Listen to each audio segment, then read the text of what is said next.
and welcome to Cousin Talk. And guess what we have today? We have a special today. Who are you guys? I don't know. Who are you? What? Hello? Who's this guy, Pat? I don't know who this guy is. He's a. Is his name Zona Kevin? Kevin Zona. My bad. Yeah. This Hello. is Kevin. This is our buddy Kevin. This is our boy Z. Boy Z. Yeah.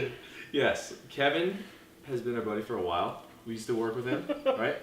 And it's been, I don't know, what, 3 years we said? Since we've last seen you? Just about, yeah. Yeah, it's been a Pretty while. much, exactly. He 3 lives out in a years. state that's known Not for very potatoes. close to. And Not very close to yours. no, not at all, dude. So yeah, where are we at, Pat? We are in Michigan. Detroit. Yes, we're in. We're Oahu, Hawaii.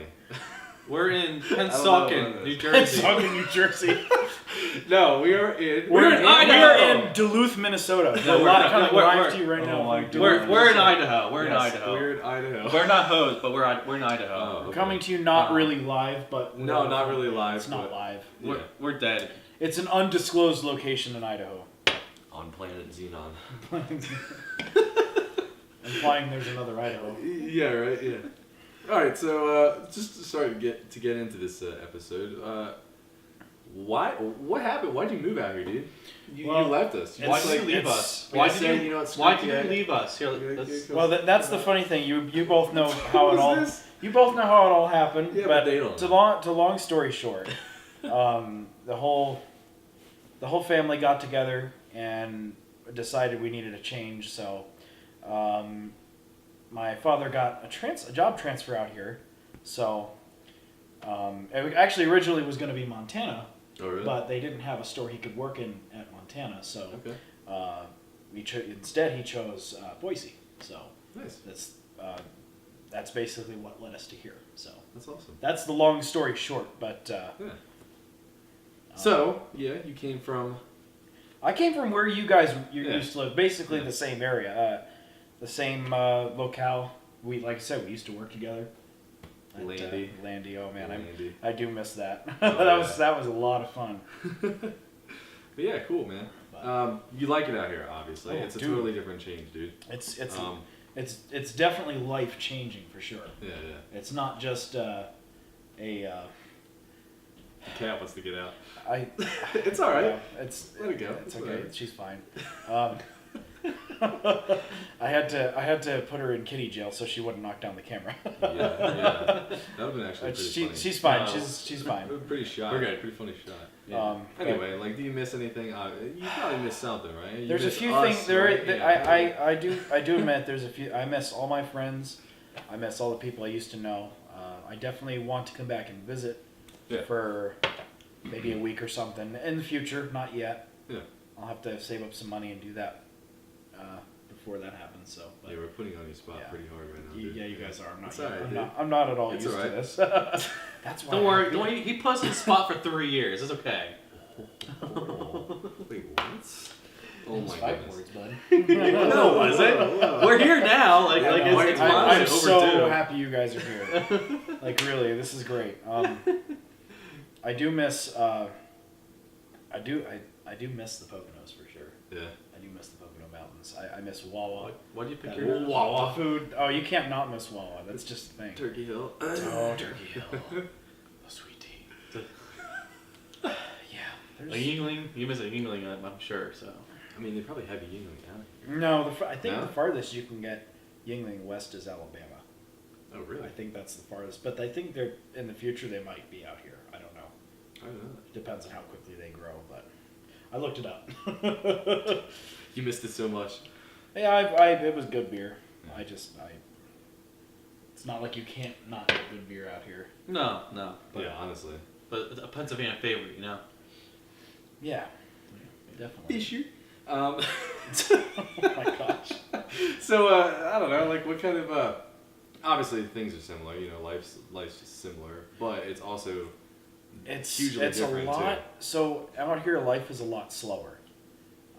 Because Which is not a bad thing. it's a gift. Yeah, it honestly. really is. It's a very nice thing to be able to start your day and not feel rushed, and you can wake up and just go to work and do your job and come home and you still have a lot of time left in the day to do whatever you want to do. Considering the sun goes down. Well, at the sun 11:30 the sun rises at what 5:45 and sets at 10:30. Yeah, My good insane, lord, dude. there's so much time in the day to do all these things, and it's great to be out here to have that time. Yeah.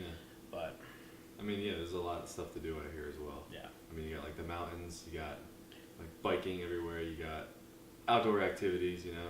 You got like There's so much. You got like different climates almost in a way.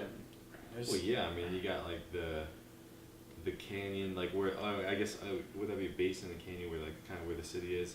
It's its own climate. Well, I wouldn't consider it a canyon, but it's the More climate. valley. The climate itself in this valley is considered high desert Oh, okay. because of the elevation, and it's a lot drier. Like the mountains will cause the storms to go around the valley, and you won't get much rain during the summertime. So it's drier. It's technically a desert. But once winter hits, you'll get you'll get a little bit of rain in the spring and fall. You'll get some snow in the wintertime, but not anything super crazy. Like last winter, we probably got 6 inches of snow total. Wow. So it's really not that So bad. Pennsylvania winters are much worse. They didn't used to be though. Yeah, honestly. I remember they're being a lot milder, but they've been gotten a little worse lately. My grammar's not great right now. My grammar's not great. No, it's fine. It's whatever. My grammar's not great right now. That was good, dude. That was really good. What's up? So like okay, so we're talking about like weather and everything of you know, Idaho. But then like culture and things around here like. So the culture, it's completely opposite from Pennsylvania. Completely opposite. It's and I'm not going to go into politics, but it's conservative out here. This is the reddest of the red states. I mean, it's your stereotypical rootin' tootin' cowboy west adventure. Seriously, I'm not joking. For some people, it really is, but it's a completely different culture. Like as far as like the car culture goes, I think it's 100% better than the car culture in PA. Everyone is always like interested in what you're doing. They always respect the car that you drive. You know, they're generally very like interrogative people. They want to know about you. They want to know who you are. You know, and as long as if you're talking to them, and it's really easy to build friendships out here. All you got to do is just talk to someone. Yeah. And as long as you're being yourself, they're going to see that you're being an honest person, and you're going to get along. That's pretty much how it is out here. And the best thing about that too is the cars out here. Oh yes. Oh, the cars are just No mint. rust, minty freshness. We're not in the Rust Belt. I mean, he drives a minty fresh truck. I do. Literally minty I'll fresh. send him a picture, and he can put it like maybe Yeah. into the video somewhere. But I must have paid $9,000 for that truck, 50,000 miles. Yeah, that's a Oh steal, my dude. gosh, it was the deal of a lifetime. I'm sad I got rid of the $9 Jeep. grand, $9 for a truck like that, or Pennsylvania, you Oh. have it all rusted up. Oh, Like, yeah. Yo, it's so totally true, dude. Yeah, it's crazy. You have like no floorboards in it. Yeah. It would be just a crap bucket, honestly. Yeah, it's so, But right. It's so true. yeah, and it's you see a lot of unique cars. A lot of people out here will import their cars from other. I've actually seen, like when you guys got here and we went downtown, Yeah. we saw that R32 GTR, Mm-hmm. and that was the right-hand drive. Yeah. I know. I'll see That's a few right-hand drive, even Honda Civics go Oh, down really? the freeway, and I think they're the Type R's. Like people import them. I've seen a lot of Oh, imported wow. cars out here. That's neat. And they're all in mint condition. They're wonderful to see go down the road, Mm-hmm. especially if those vintages. Most people just got rid of those because I think in Japan they'll only keep their cars to like 30,000 miles and then they're done with them. Because Really? they just the value system over there is so different. But, Oh, I didn't know that. but Interesting. yeah.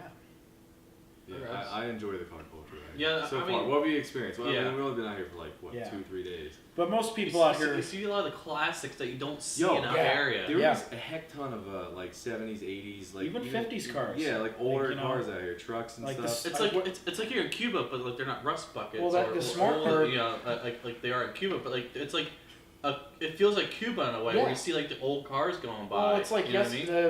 yesterday morning when we went to breakfast, we saw that, what was that, Oldsmobile 98? That really old, like, 50s one? That was really something else. Yeah, wasn't that? Yeah.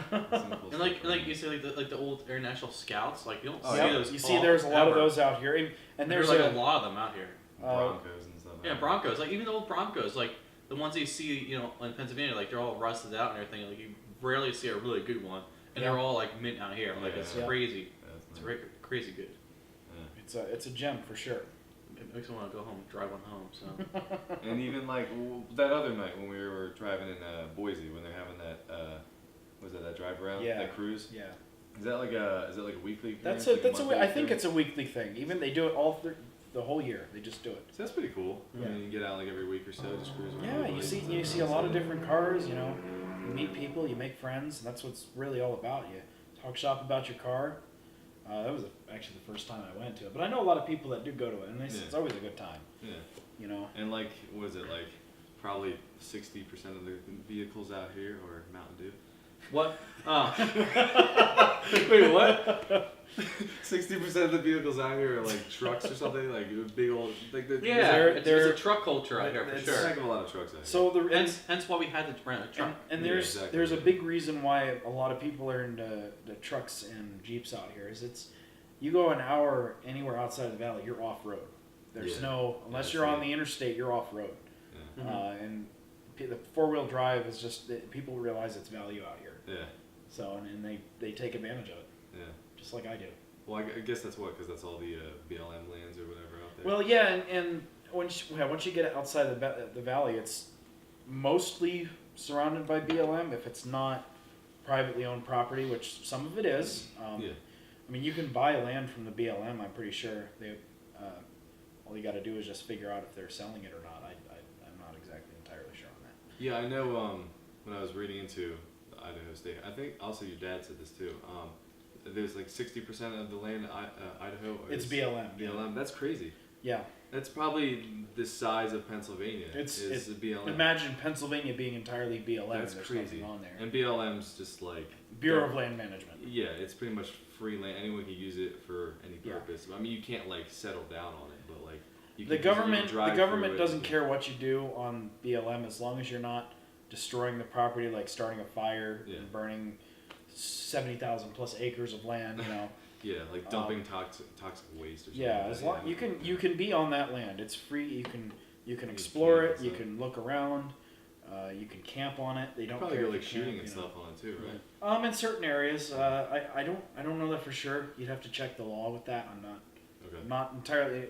Don't do that at home, kids, if you don't know what you're doing. That's for sure. Don't try this at home. Always use guns safely. Always be responsible.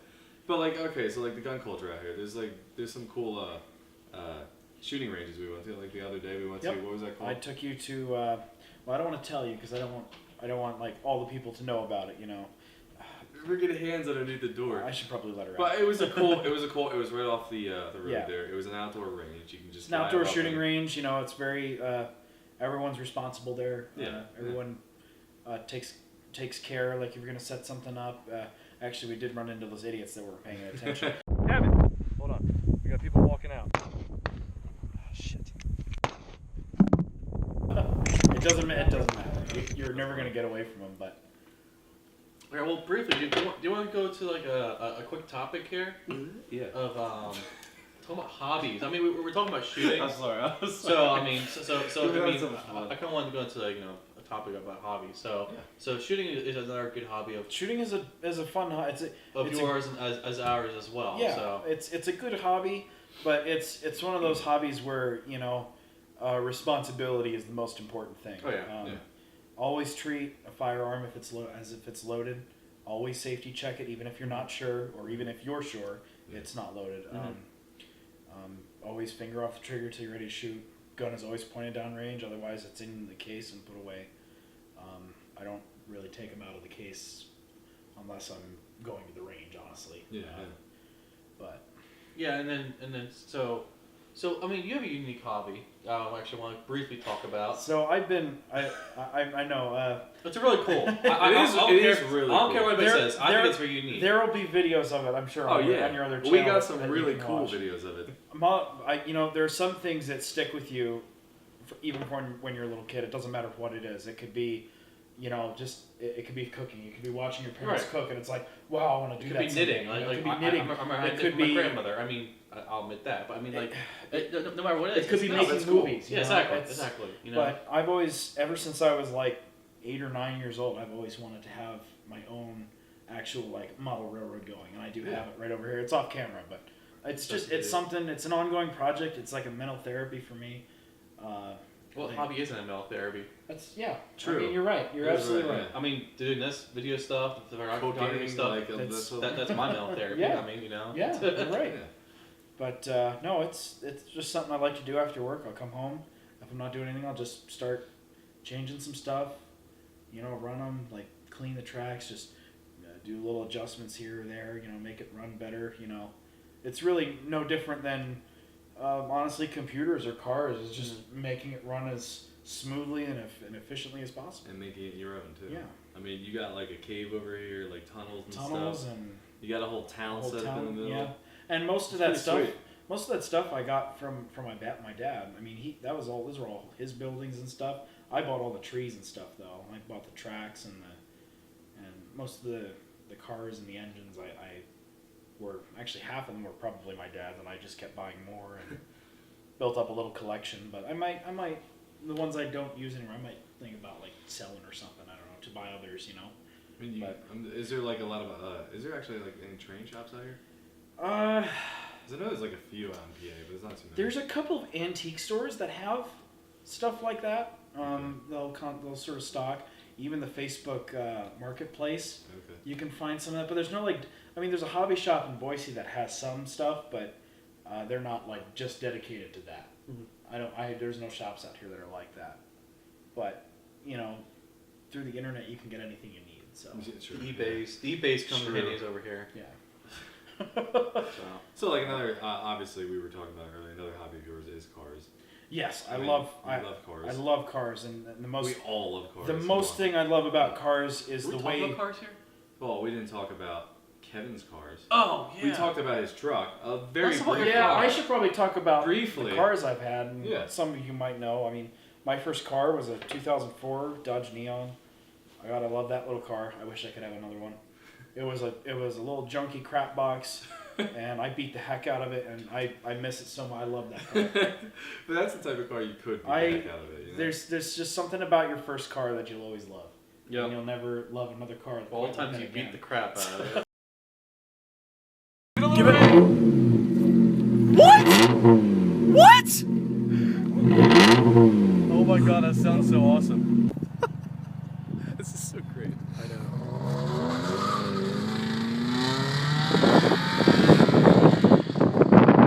Aggressive. Hard. Rev it!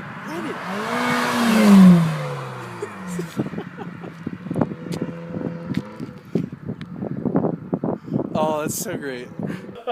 We've all been there. We've had so many. You guys know all about that car. Yeah. We were. We've had the so many shenanigans times we had driving around at night. Like that was. Oh my gosh! The memories we made with that car. I miss those days.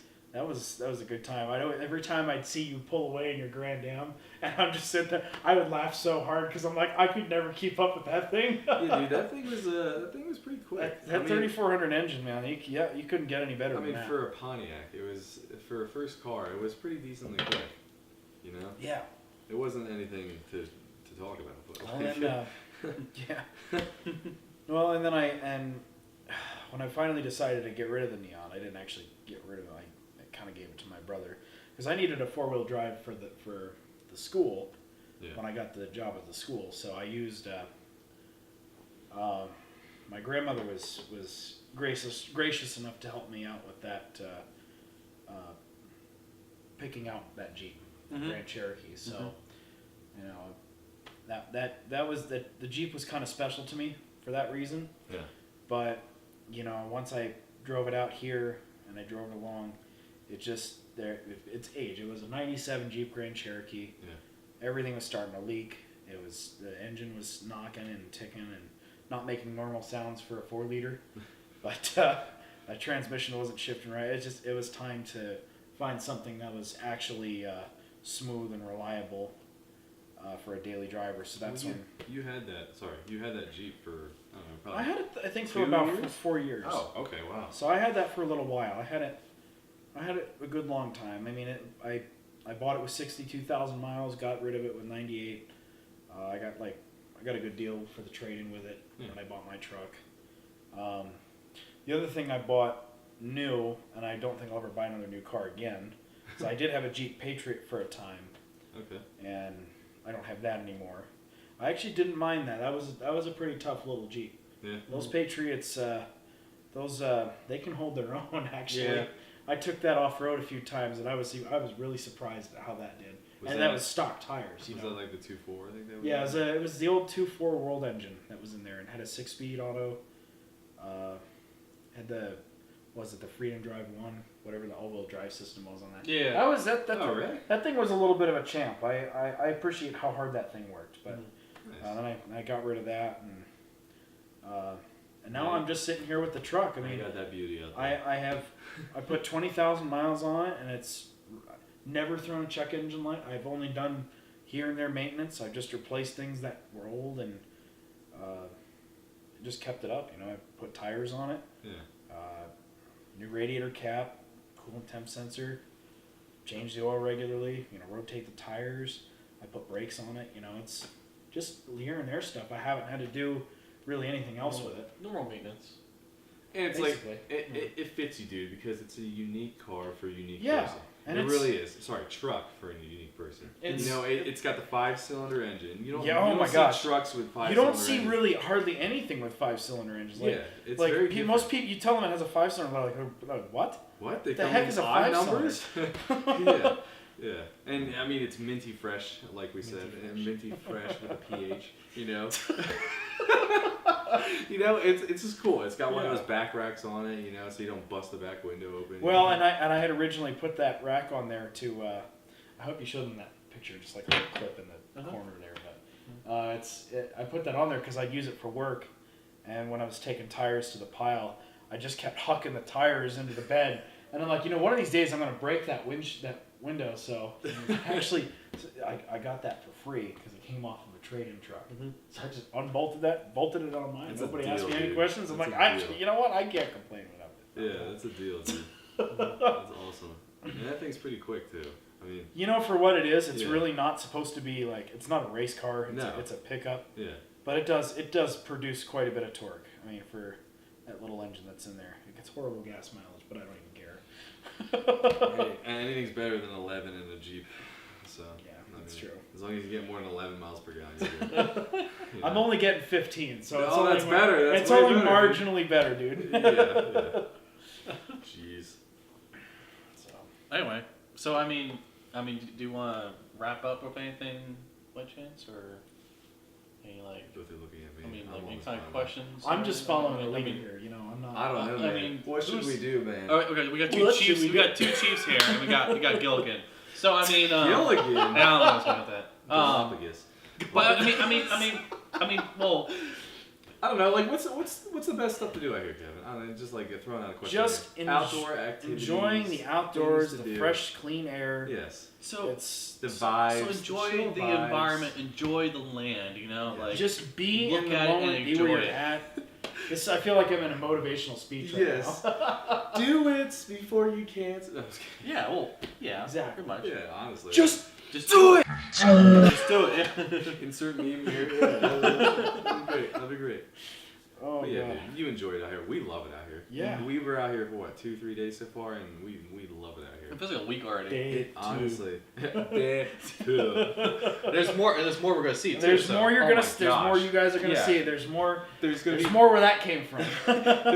Fly out here, spend a week here, just enjoy this place because it's only gonna be it for so long, Yeah, and it's kind of weird how you tell people hey, yo, I'm going to Idaho, and everyone's like, what the heck's in Idaho? It's the nation's best kept secret. Yo, it and really me talking is. about it makes me feel bad because I want it to stay a secret. Oh no, the locals are gonna kill us. Oh yeah, they probably are. Oh, we're not gonna be able to get home, Pat. Well, that's fine. That's fine. We can stay here. We can become a local. Become a part of the secret. Yeah, dude. Secret society of Idahoian.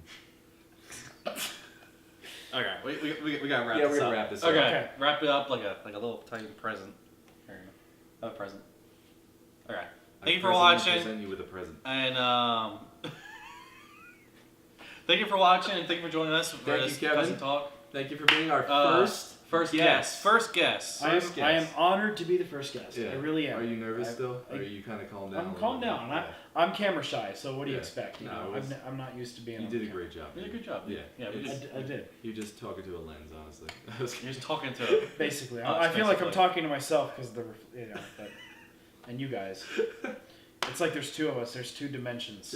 There's always 4 dimensions. Wait, isn't there like 6? There's like I thought there was 37. Oh jeez. Really? Okay. Whoa. Hey, where are you going? Alright, so thank you for watching and tune in to us for next time for another episode of Cousin Farts. Whoa. Sorry. Cousins. I'm not a cousin, but these guys are my brothers. So. This is our boy Z. Boy Z. The boy Z. Oh God. And thank you for watching. Thank you. Bye guys. Take care. Like, subscribe, share with mommies and daddies, and thank you for watching. Yes, please subscribe. Do it. Do it right now. Right now. Right here. Doug, if you're watching, hi buddy. I kind of miss you. No, I actually do miss you. I hope you're doing well. Bye-bye. Woo! What? Oh yeah. You got the temple blocks there too. That's cool as shit. The lack of resistance is yeah, I don't like this. I can't like keep pedaling that. Too when we were with Kevin. Off-roading. Off-roading? What does that look like to him? Is that off-roading? Oh wow. Wow, it's all that's too extreme. That's too extreme for him. No, go back here. That's off-roading right here. Right here. This is off-roading.